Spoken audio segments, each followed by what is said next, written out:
Chapter 62, The Lowest Point. Before Mechajor dies, the ball of Viber he created slowly goes, stopping all the flooding, and he uses his communication spell to tell the Morphils that he is gone, and this makes all the Morphils wonder what to do. So, Diane gets everyone to stop fighting. Zooming to the servicemen and Titanrans too, getting everyone to help the rest of the situation, mainly reducing the damage of the flooding and helping the residents. But like any supernatural ability, with no Mechajor means no more flooding, and so this catastrophic event is over. Worse than Torrid's damage, and now everyone's low point has reduced significantly, almost post-apocalyptic for so many planets. With no Mechajor, the Morphils that are more drawn to Pod offer to take Mechajor's body and protect it, staying on their planet. While a few other Morphils have been invested in Mechajor at a point where they decide to have their freedom instead of switching to the good side.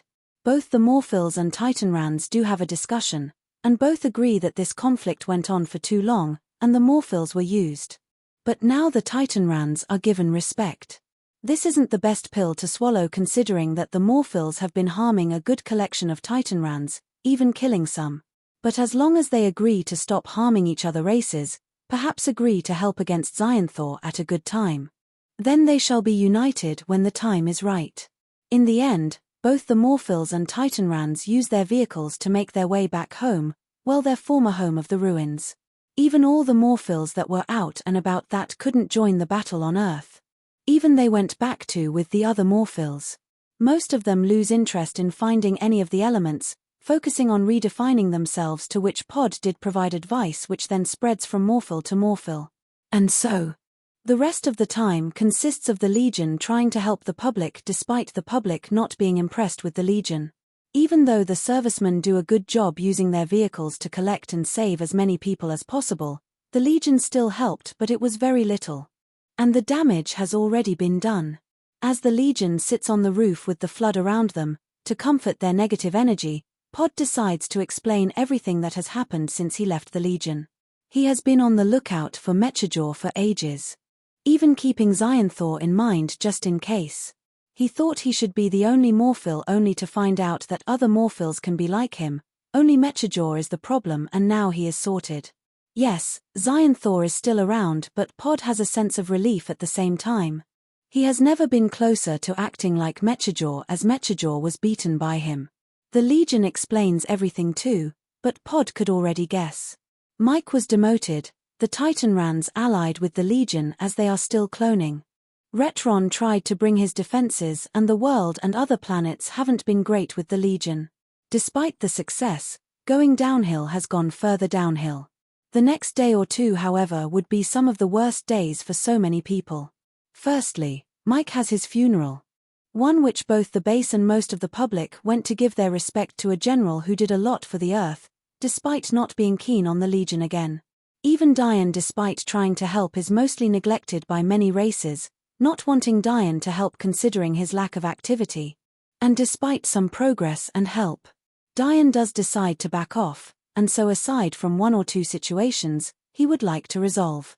He mainly tries to find Xyanthor and any other allies to at least help the universe go into a phase of peace. With so many bodies around, many planets have their way of sorting them out. Earth resolves this by disintegrating some and reserving some for research, which they did with any new alien. After all, Mechajor reached the heights he did because Pod tried to face Mechajor. And Mechajor got Pod's power. Over time, Pod does feel responsible, always keen to retain life, but instead is part of the course of a massive massacre. Because of this responsibility, and with no Mike to defend the Legion, until last time after Torrid's attacks.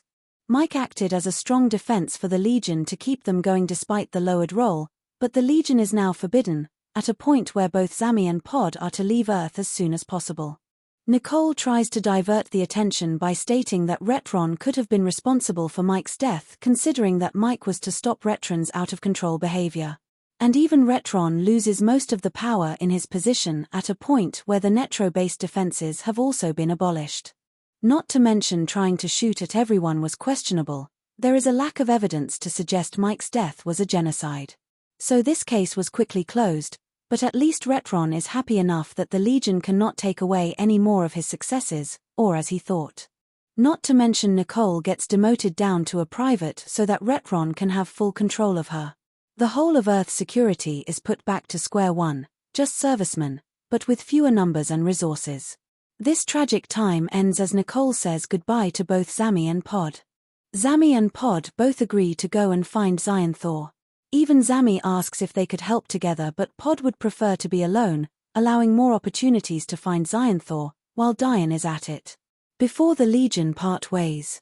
Pod does see the Legion is flawed no thanks to Mike's death and other aspects, but at the same time realizes that he cannot be mad at the Legion forever.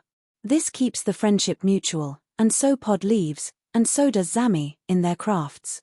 Zami lost the original awesome Atone no thanks to the flooding, and Nicole's old 4x4 was shredded by water too. But he does make yet another one, and Zami makes Pod another monologue, a ship with which Pod is already familiar, which gives Pod the chance to fly anywhere. Pod has also been jaded by the fact that from the prior investigation and even court cases, Pod does admit that like the Legion being responsible for Torrid. Pod alone was responsible for Mechajaw. After all, Mechajaw got Pod's power no thanks to Pod's own choices. This adds to the slightly mended friendship between Pod and the Legion, knowing that Pod is no better, only everyone together is better than an individual thinking they have more authority than others. Finally, before Pod leaves Earth, he uses his craft to go near the north of the world to have another look at some Orcus. After spotting a colony, Pod places his craft on some ice, and he gently goes underwater, able to communicate with the Orcus. The Orcus provide some calls back. Gentle ones, the Orcus, despite wondering how Pod is small and still able to make these calls, the connection were mutual. Pod, while looking at them, enables his memories to become clearer, remembering what it was like to swim slowly through a blue beautiful void. Pod then gets out of the water, using his powers to remove any moisture from himself, happy to see that there are free Orcus around who are still happy, and hopefully, the Morphils can now be happy too. Similar to the Legion. Immense guilt is now present as both Torrid's and Mechajaw's attacks had led to a lot of deaths. With the latter being far worse, something to which the Legion has been keen to reduce alongside persisting their desires. The investigations have noticed that the Legion should have been more involved in the resident saving aspect than everyone fighting the foes. If anything, Diane is often left to do the saving nearly all on his own, multiple planets, not just Earth. While on this Xyanthor searching quest, Zami is also hoping to win back some attention by going from planet to planet. But considering what many are thinking of the Legion right now, who knows what the Legion will be able to gain from anything?